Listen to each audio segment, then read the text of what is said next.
Entrevista importante aqui no 360. O governador de Minas Gerais, Romeu Zema, do Partido Novo, e o presidente Lula, do PT, trocaram provocações nesta semana durante um evento em uma montadora de veículos na cidade de Betim, região metropolitana de Belo Horizonte. Houve uma divergência ali sobre qual deve ser o tamanho de uma equipe de governo. Então, para a gente falar disso, falar de outros assuntos que estão na política nacional, a gente recebe um dos protagonistas dessa situação, o governador Romeu Zema, conectado conosco ao vivo de Minas Gerais. Governador, muito boa tarde. Obrigado pela disponibilidade de estar conosco. Quero começar então sobre esse tema, tem outros assuntos, bastante notícia no dia de hoje aqui no Noticiário Político, mas sobre essa situação vivida ali em Betim, no seu estado. O senhor posicionou esta questão do tamanho de equipes, é uma bandeira do seu governo, do seu partido, e ao passo que o PT, e em especial o presidente Lula, tem um apreço por criar ministérios para dar representatividade a áreas que ele considera menos valorizadas, como a questão de igualdade racial, nesse governo uma inovação dos povos indígenas, entre outros. Mas por meio disso, nesse contexto, também está a relação entre presidente e governadores, e assim como prefeitos, ou a relação institucional.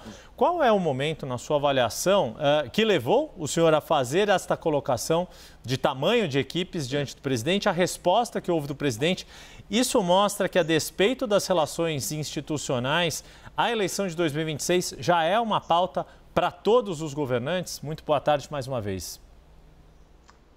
Boa tarde, Yuri. Boa tarde, Débora, Pedro. Boa tarde a quem nos acompanha. É um prazer enorme estar com vocês. Ô Yuri, quem me acompanha aqui por Minas Gerais sabe que muitas das minhas falas incluem o enxugamento que nós fizemos aqui no estado. Eu sou o governador anti-gastança. O meu histórico de vida no setor privado me moldou a ter uma visão de economizar em tudo. E aqui na minha gestão, entre autarquias, administração direta, estatais, nós enxugamos mais de 50 mil cargos. E foi o mesmo com o secretariado. Eram 21 secretarias que nós tínhamos aqui no governo anterior e eu enxuguei para 14. Isso sempre fez parte do meu repertório. Agora parece que serviu de carapuça para alguém. Aí é que está o problema. Então, eu fiz um discurso que eu já havia feito dezenas de vezes em outros eventos, mostrando que eu acredito numa gestão enxuta. Agora, o Brasil está vivendo problema por causa de gastança, de irresponsabilidade fiscal. E quem está pagando a conta é o mais pobre. É aquele que é assalariado, é aquele que está sofrendo as consequências da inflação, está sofrendo também as consequências da alta de juros. E esse negócio, o Brasil está crescendo 3,4%, tem de ser visto com muita reserva. É um crescimento via anabolizante. As sequelas, as consequências vão começar a aparecer nesse ano de 2025. Então, o presidente está desintonizado, está no modo avião, não está com o pé no chão, não vive a realidade do brasileiro. Eu acabei de chegar de viagem agora, estava na estrada desde as 6h30 da manhã. Fiz aqui hoje 4 municípios. Eu faço questão de ir no chão de fábrica para ver como as coisas estão. Não fico trancado num gabinete, tomando cafezinho e sendo cercado de bajuladores. Então está faltando esse choque de realidade. Governador, muito boa tarde para o senhor. Obrigada por estar conosco. Sabe que às vezes o presidente Lula organiza, eventos em estados e às vezes alguns governadores preferem não ir aos eventos, não dividir o palco com o presidente Lula em determinados momentos, e a gente fala, claro, especialmente os governadores de outro espectro de pensamento político, né? Eu queria saber, no seu caso, o senhor sente algum desconforto? Sei que o senhor esteve lá, mas é colocada alguma situação que deixa o governador desconfortável de dividir o palco com o presidente Lula, governador? Ô, Débora, De maneira alguma. Inclusive, eu fui em 2 grandes empresas que no início do meu governo me procuraram. As 2 estão entre as maiores empresas aqui de Minas Gerais. As 2 empresas preocupadíssimas com a situação de Minas, isso lá em janeiro de 2019, para saber o que ia acontecer. Se o governo ia devolver os créditos que eles têm, se o governo ia recuperar as estradas que dão acesso às unidades deles, se o governo ia pagar as dívidas monstruosas que tinha também com uma delas. E eu falei, eu faço a gestão correta. Eu não sou político, eu sei fazer a gestão que soluciona problema e não que ganha milhões de votos e às vezes elege quem não tem nenhuma capacidade.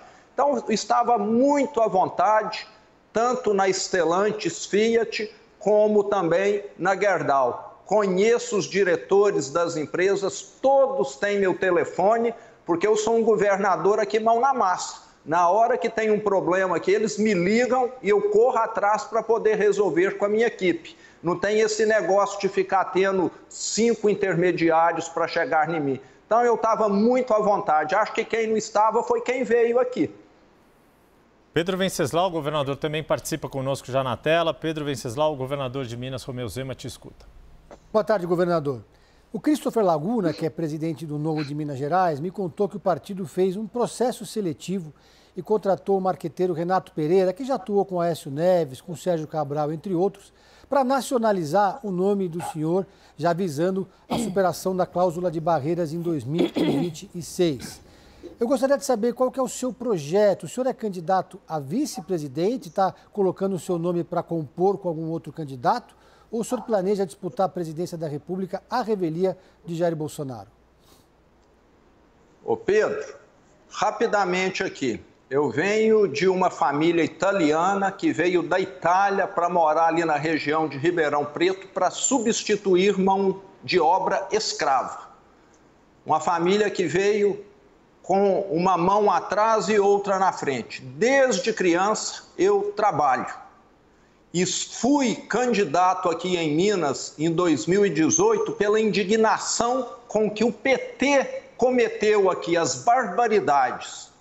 Uma delas foi comigo, eu fiquei 3 anos com um negócio fechado, aguardando uma assinatura e um carimbo da Secretaria do Meio Ambiente. Eu fui o candidato da indignação. Ninguém achava que eu iria ganhar. Ganhei. Assumi. Ninguém achava que eu iria dar conta de corrigir Minas Gerais. Dei conta. O Estado não está perfeito, não, mas avançou assustadoramente nesses 6 anos.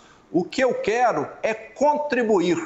O que eu quero é mostrar que tem um jeito diferente de fazer política, diferente dessa mesmice que está no Brasil há décadas, que só pensa em voto, que só pensa em politicagem, que só pensa em distribuir cargos, distribuir privilégios, em criar mais mordomias. Eu estou aqui achando muito bom, mostrando que é possível sim fazer diferente. Estou mostrando aqui em Minas e quero também mostrar para o Brasil que outros estados e o Brasil podem também fazer diferente. Governador, e aí, então, mas Oi, aí desculpa, só para responder o seguinte, o Pedro perguntou especificamente, governador, se o senhor se lançaria candidato, mesmo que o projeto de Jair Bolsonaro seja outro. Só para, porque acho que faltou essa resposta também, todas as outras o senhor contemplou. Se for para contribuir com o Brasil, se for para fazer mudanças que melhorem a vida do brasileiro, que tire essa politicagem horrenda que a gente vê aí todo dia, eu vou continuar participando. Então tá. O governador, deixa eu aproveitar então, pegar um assunto de momento que diz respeito ao futuro político do ex-presidente Jair Bolsonaro. O procurador-geral da República, Paulo Gonet, contestou as alegações das defesas do núcleo mais próximo ali do próprio ex-presidente, e Alexandre de Moraes já liberou, já fez um despacho para que a primeira turma do Supremo analise a denúncia, se aceita ou arquiva a denúncia, podendo abrir ou não uma ação penal. Como que o senhor vê? Seria bom, inclusive para o campo de oposição ao atual governo, para o campo da direita do qual o senhor faz parte, que a situação jurídica de Jair Bolsonaro seja resolvida ainda este ano e não contamine o processo eleitoral do ano que vem? Para a própria direita vai ser bom ter isso resolvido para saber se Jair Bolsonaro é ou não viável como um candidato no ano que vem? Bom, o que me preocupa muito é a conotação política que o judiciário tomou aqui no Brasil. Judiciário, em país sério, em país que funciona bem, julga. Aqui no Brasil, o que nós estamos vendo é um grande viés político, um judiciário que julga ao sabor do momento político. Então, isso é muito preocupante. Nós temos uma questão de condenações exageradas e, enquanto isso, o judiciário deixa de prender boa parte dos criminosos que estão aí causando 40 mil assassinatos, homicídios no Brasil por ano. Eu vejo um desvirtuamento, você entende?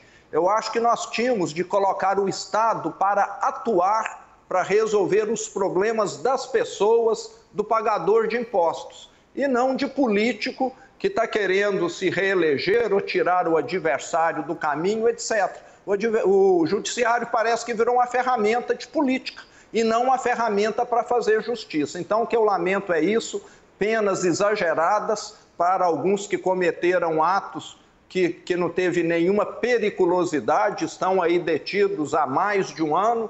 Então, eu vejo com muita contrariedade essa situação. O Brasil precisa de mudanças no judiciário. Mas especificamente sobre a situação jurídica de Jair Bolsonaro, o fato dele, mesmo inelegível, dizer que é o candidato de 2026, isso está interditando o debate na direita para a escolha de um nome competitivo contra o presidente Lula ou contra quem vier a representar o atual governo?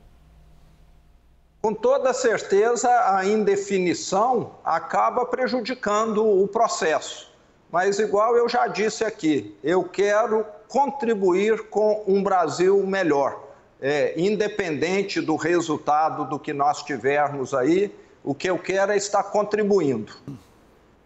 Governador, o senhor falou, terminou a sua fala anterior, né, falando que o judiciário precisa de mudanças. Gostaria de saber, então, na sua avaliação, quais mudanças o senhor defende? E a gente sabe que tem um projeto da direita, tem um projeto do PL de eleger, fazer uma bancada forte no Senado Federal, justamente para eleger um presidente do campo da direita, assumidamente, e, assim, alguém que tivesse a coragem de, se necessário, pautar pedidos de impeachment de ministro do Supremo. O que o senhor pensa sobre esse assunto? Bom, o que eu vejo é que a nossa estrutura judiciária é uma estrutura robusta, né? Eu tenho de deixar muito claro aqui que a grande parte dos magistrados são pessoas honradas, honestas, competentes, que acabam ficando mal vistas por causa de uma minoria. Todo dia que você abre o jornal, você vê escândalos, né, de alguns magistrados que enriqueceram com uma fortuna enorme, muito provavelmente negociando sentenças. A pena desse pessoal, aposentadoria compulsória. Isso é um incentivo à criminalidade, é um incentivo a outros delitos da mesma natureza. Nós precisamos tratar criminoso como criminoso no Brasil. Nós temos políticos criminosos, empresários criminosos e tem gente criminosa no judiciário também. Então, acho que uma das grandes mudanças que nós precisamos é essa, e o judiciário passar a tomar decisões judiciais do que está legislando. Aí nós temos também de lembrar que o nosso Congresso muitas vezes se omite de uma responsabilidade em nome de uma alegada popularidade e acaba deixando as coisas mal regulamentadas, mal resolvidas. Um problema parece estar alimentando outro. Então, é necessário nós termos esses avanços nas instituições. Nós estamos tendo uma coisa bem bagunçada. É o cozinheiro servindo de camareira, é a camareira estando na cozinha arrumando, e nós precisamos cada um ficar na sua função. Pedro Venceslau. Governador, o senador Rodrigo Pacheco, ex-presidente do Senado, está sendo sondado para ocupar um cargo no ministério do presidente Lula e, eventualmente, ser candidato a governador em Minas, dando um palanque para o presidente. Como é que o senhor avalia essa possibilidade de Rodrigo Pacheco ser ministro de Lula e o candidato dele a governador de Minas Gerais? O senador Pacheco tem feito um bom trabalho como senador.